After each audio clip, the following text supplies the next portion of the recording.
Well, the weather is definitely extreme. It's Hurricane Isaac, and it's slamming Louisiana's Gulf Coast right now at this hour. The state is asking the federal government for aid. President Obama signed declarations of disaster for the state as well as for Mississippi. Jeff Landry is a Republican congressman representing much of southeastern Louisiana in Congress, and he's joining us on the phone, I'm sure battening down the hatches where he is. Congressman, thanks for joining us. You're welcome. Good being with y'all this evening, Jamie. Yeah, you've been through this before. 7 years ago to the day for Katrina. It's a little eerie to me that here we are again. Thank goodness this storm doesn't seem to be packing that punch. Nevertheless, have folks heeded the call to get out of the way, and are you getting the help you need?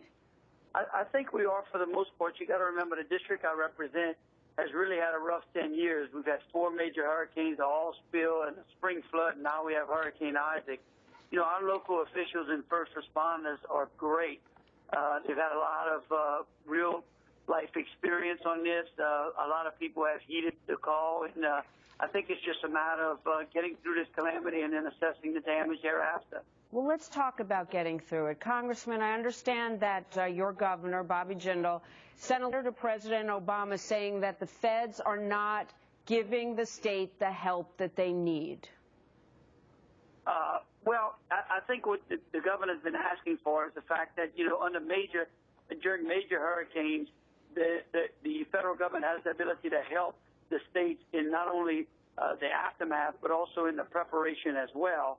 And so I'm pretty sure that the letter that went out to the president was saying, look, the state of Louisiana is going to be impacted both in preparation and thereafter, and we want to make sure that the federal government is there standing by and willing and able to help us to get through the calamity.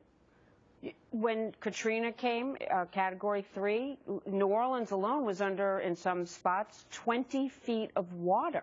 I remember being there 6 months and even a year later when many of the parishes looked exactly the same as they did after the storm. Do we have it better this time? Will the federal government and any of the agencies do a better job? Well, I would hope so. I would think that after that type of calamity, we went back and we've assessed it. I know in New Orleans, the Corps of Engineers has been busy. I am concerned about a portion in St. Charles where we hadn't been able to complete the West Bank levee. That parish actually has 2 major refineries, Valero Shell and the Shell refinery, and also a nuclear plant. All 3 of those facilities are exposed because of the lack of finishing that levee off. So I'm hopeful that we can get through this and get that levee completed. You know, a lot of people watch weather coverage like this, even in the middle of the night, because they like to watch weather.